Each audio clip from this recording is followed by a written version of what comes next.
Good morning all of you. हमारे YouTube channel geography junction पे आपका हार्दिक स्वागत है। आज हम बात करेंगे कि जो जनजातियां होती है वो जनजातियों का रहन सहन, खान पान। जैसे आज अपन विशेष रूप से किस जनजाति के बारे में बात करेंगे, अपन विशेष रूप से जो खिरगिज जनजाति है, खिरगिज जनजाति के बारे में बात करेंगे, जो समशीतोष्ण क्षेत्रफल या समशीतोष्ण जलवायु की जो जनजाति है उसके बारे में, यानी उसका मुख्य अर्थव्यवस्था का आधार क्या है, या वो जनजाति जो अपने भोजन के रूप में क्या ग्रहण करती है, या वो किस प्रकार के वस्त्र पहनती है, या अपन बात करेंगे उनका मुख्य क्षेत्र कहाँ से वो रहती है, उनका सामाजिक जीवन किस प्रकार का है। यानी अपन इन सभी बातों के बारे में बात करेंगे कि जो जनजाति है खिरगिज जनजाति वो कहाँ से शुरू होती है। तो अपन बात करते हैं सबसे पहले जो ये खिरगिज जनजाति है ये एक पशुपालक या अपन कह सकते हैं पशुचारण चलवासी जनजाति है। यानी यह चलवासी पशुचारण का करती है। यानी ये क्या करती है, पशुओं को तो पालती है लेकिन ये अपना स्थान बदलती रहती है, एक स्थान से दूसरे स्थान। ये क्यों बदलती है स्थान?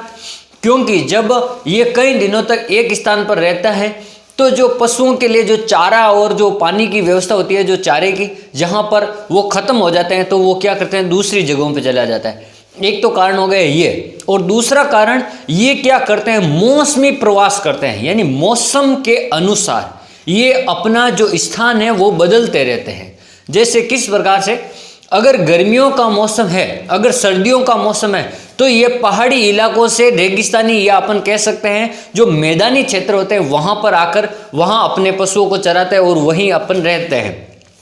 जैसे ही सर्दी की ऋतु गई और ग्रीष्म ऋतु प्रारंभ होती है तो ये रेगिस्तानी भाग को छोड़कर ये क्या करते हैं, पहाड़ी इलाकों में, पर्वतीय इलाकों की ओर ये चले जाते हैं, या पठारी इलाके, जो उच्च पहाड़ी इलाके होते हैं ना, जहाँ पर ठंडा मौसम रहता है वहाँ पर चारे की व्यवस्था भी रहती है, क्योंकि नम जलवायु रहती है तो वहाँ हरा भरा चारा भी इनको मिलता है।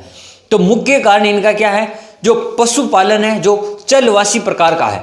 यानी पशु तो पालते हैं लेकिन चलवासी, और उनका जो मेन कारण है ये ऋतु प्रवास करते हैं। ये एक मौसम में वो यहाँ पर है रेगिस्तान में, तो दूसरे मौसम में आपको ये पहाड़ी इलाकों में मिलेंगे। तो रेगिस्तान में ये जब रहते हैं जब सर्दी का मौसम रहता है, और ये पहाड़ी इलाकों में जब ग्रीष्म काल का मौसम रहता है तब पहाड़ी इलाके ठंडे होते हैं, इसलिए वहां पर रहते हैं। अब बात करते हैं अपन खिरगिज की। देखो, समशीतोष्ण घास क्षेत्र खिरगिज, यानी ये जो कहाँ की जो जनजाति है, ये कौन से जलवायु कटिबंध की है, ये समशीतोष्ण यानी ठंडे प्रदेशों की जलवायु है, समशीतोष्ण घास क्षेत्र। जैसे अपन कहते हैं समशीतोष्ण घास के जो ठंडे पंपास है, डाउस है, वेल्ड है, या अपन और भी नाम ये अपन कहते हैं स्टेपी वगैरह। तो ये जो ठंडे घास के मैदान होते हैं, प्रेरीज वगैरह, यहाँ पर तो अपन इनकी बात करते हैं। इस क्षेत्र में खिरगिज जाति के लोग चलवासी पशु चालक होते हैं, चलवासी पशु चारक होते हैं। यानी यहाँ पर समशीतोष्ण घास के जो क्षेत्र होते हैं ना, वहाँ एक जनजाति पाई जाती है खिरगिज प्रकार की। वो क्या करती है, चलती फिरती रहती है, यानी प्रवास बदलती रहती है। इस प्रकार की यह एक पशुचारक जनजाति है। फिर अपन बात करते हैं, और ये मौसमी परिवर्तन के अनुसार ये लोग अपने परिवार व पशुओं के साथ में मौसमी परिवर्तन के अनुसार प्रवास करते हैं। यानी ये लोग जब मौसम का परिवर्तन होता है, जैसे ही मौसम परिवर्तन होता है तो ये अपने परिवार तथा अपने पशुओं के साथ में यहाँ से एक स्थान को छोड़कर दूसरे स्थान पर चले जाते हैं। यानी ये मौसम के अनुसार अपना प्रवास करते हैं। इसको अपन कहते हैं मौसमी प्रवास। क्या कहते हैं, मौसमी प्रवास। फिर अपन बात करते हैं इनका निवास क्षेत्र, यानी ये कहाँ पर रहती है, इनका निवास क्षेत्र क्या है। तो जैसे अपन बात करें मध्य एशिया के ऊंचे पहाड़ी क्षेत्र में, जो मध्य एशिया भाग है वहाँ के पहाड़ी क्षेत्र में, जो मध्य एशिया महाद्वीपीय भाग है वहाँ इनके पहाड़ी क्षेत्र में या पठारी क्षेत्र में इनका मुख्य निवास क्षेत्र खिरगिजिया, एक क्षेत्र का नाम है। वहाँ पर जहाँ खिरगिज जनजाति रहती है उनको नाम दे दिया खिरगिजिया, खिरगिजिया। और ये कहाँ पर है, किर्गिस्तान में। ये खिरगिजिया स्थान कहाँ पर है, किर्गिस्तान में। किर्गिस्तान नाम का जो स्थान है, क्षेत्र है, वहां पर है, जो सोवियत संघ का एक प्रांत है। ये किर्गिस्तान कहाँ का है, रूस का एक प्रांत है। किर्गिस्तान है रूस। सोवियत संघ अपन किसको कहते हैं, रूस को कहते हैं। अभी वर्तमान में रूस है, इसका पहले नाम सोवियत संघ था, यूएसएसआर। इसका क्या नाम था, यूएसएसआर, या अपन सोवियत संघ कहते हैं। यह मध्य एशिया महाद्वीप के केंद्रीय भाग में रहते हैं। ये क्या करते हैं, जो एशिया महाद्वीप है इसका जो मध्यवर्ती भाग है वहां पर रहते हैं, मध्य एशिया के मध्यवर्ती भाग में, यानी केंद्रीय भाग में, बीचों बीच के भाग में रहते हैं एशिया के। फिर अपन बात करते हैं इनका जो भौगोलिक वातावरण किस प्रकार का है, यानी ये जहां जनजाति रहती है वहां का जो वातावरण है, वहां का जो पर्यावरण है वो किस प्रकार का है, यानी ये किस प्रकार के पर्यावरण में रहकर अपना जीवन व्यतीत करते हैं। तो सबसे पहले बात करते हैं धरातल इनका बड़ा विषम होता है, यानी जो उच्चावच होते हैं, कई नदियां जिले, तो अपन ये से बात करते हैं यानी उबड़ खाबड़ प्रकार का धरातल होगा। विषम का मतलब है एक समान नहीं होगा, उबड़ खाबड़ प्रकार का धरातल है और पठारी क्षेत्र है, क्योंकि ये पठारी क्षेत्र में चले जाते हैं गर्मियों में, गर्मियों में, और सर्दियों में थोड़े नीचे आ जाते हैं वापस मैदानी क्षेत्र में।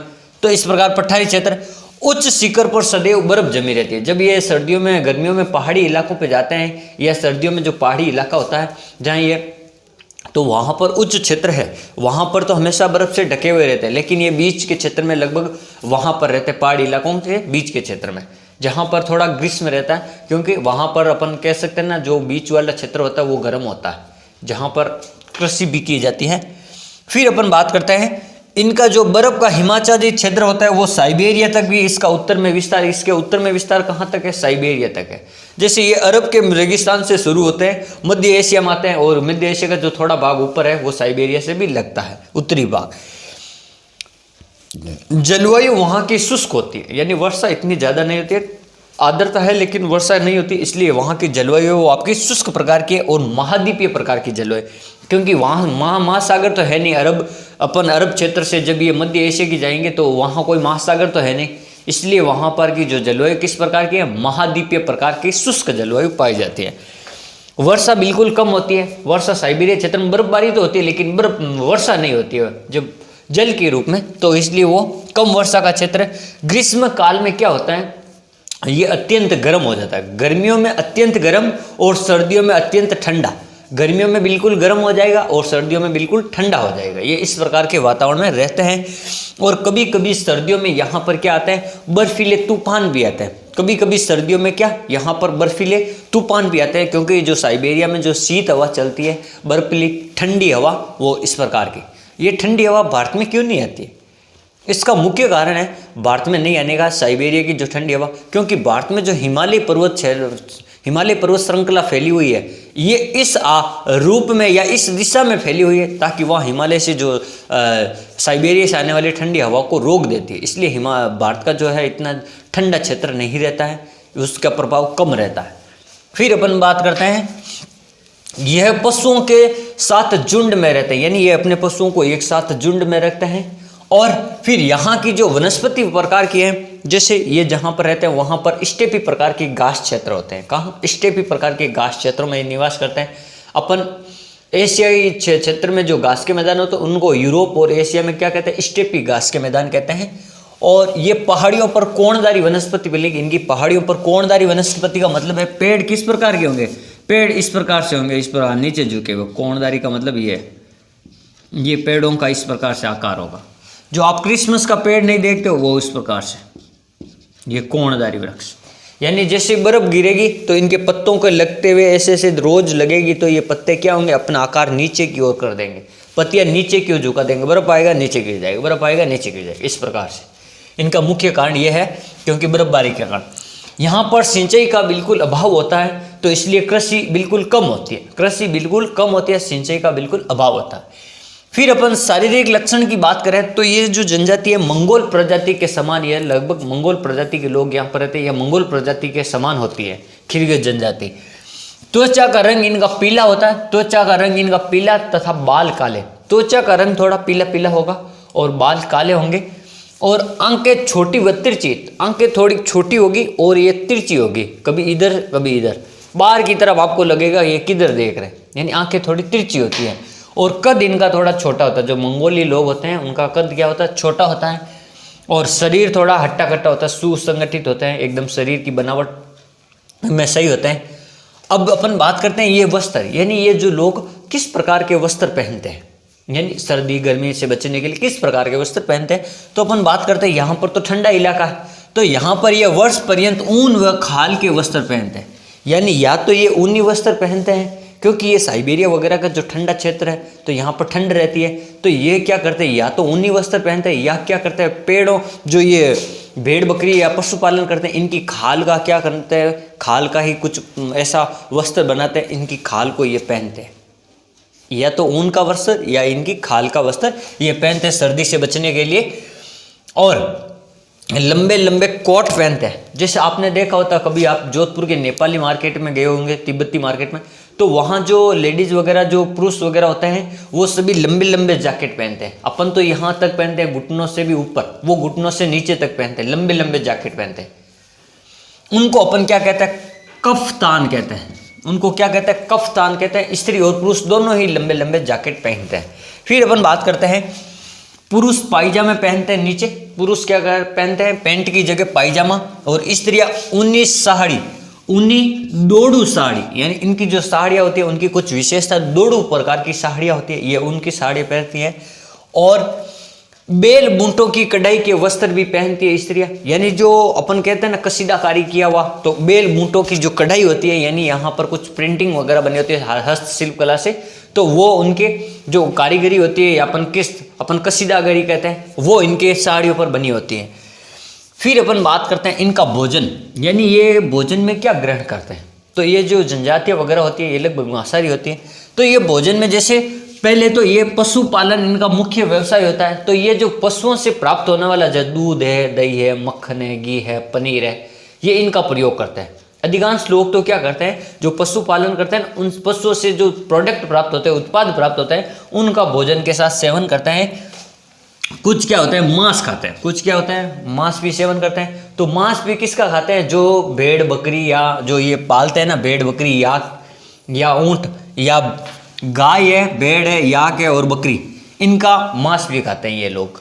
फिर बकरी का मांस इनका प्रिय मांस होता है, बकरी का मांस होता है, ये बकरी को प्रिय मांस के रूप में खाते हैं, बकरी के मांस को। फिर ये जो गेहूं है, जौ की रोटी भी खाते हैं। गेहूं और जौ, कहीं जो गेहूं के मैदान या जौ के मैदान है तो उनसे ये गेहूं और जौ की रोटी भी खाते हैं। और ये चाय के बड़े शौकीन होते हैं, यानी चाय पीने के बड़े शौकीन होते हैं, क्योंकि दूध है इनके पास में, गाय भैंस पशुपालन करते हैं तो ये चाय पीने में माहिर है। फिर अपन बात करते हैं, ये घोड़ी का दूध से एक कुमिस पेय पदार्थ बनाते हैं। कुमिस पेय पदार्थ बनाते हैं, जो घोड़ी के दूध को इनको क्या कर देता है, फटा देते हैं। घोड़ी के दूध को फाड़ के फिर इनका एक पेय पदार्थ बनाते हैं, जो एक नशीला पदार्थ होता है। वो नशे के रूप में इस घोड़ी के दूध के पेय पदार्थ का सेवन करते हैं। ये थोड़ा आपको ध्यान रखना। फिर अपन बात करते हैं इनके निवास गृह, यानी ये किस प्रकार के जो मकानों का आकार है, किस प्रकार है, ये मकान किस प्रकार से बनाते हैं, इनके अस्थायी होते हैं कि स्थायी होते हैं। तो अपन ने पहले ही पढ़ा कि ये चलवासी पशु चारक है, तो इनके जो मकान होते हैं वो अस्थायी प्रकार के मकान होते हैं। किस प्रकार के मकान होंगे, अस्थायी प्रकार के मकान होंगे। जैसे अपन बात करते हैं, इनके घर तंबू के बने होते हैं, यानी तंबू होते हैं ना जो अपन बनाते हैं, तंबू के घर बने होते हैं, इनको यूट कहते हैं। तंबू के घर को क्या कहते हैं, यूट। ये यूट तंबू के इनके घरों को या इनको क्या कहते हैं, आवास गृह को यूट कहते हैं। आकार इनका वर्ताकार होता है, जैसे आपने सर्कस में जो तंबू देखा होगा, वर्ताकार आकार का, ऊपर से इस प्रकार से, ये इस प्रकार वर्ताकार आकार में ये तंबू लगा देते हैं, ये इस प्रकार से।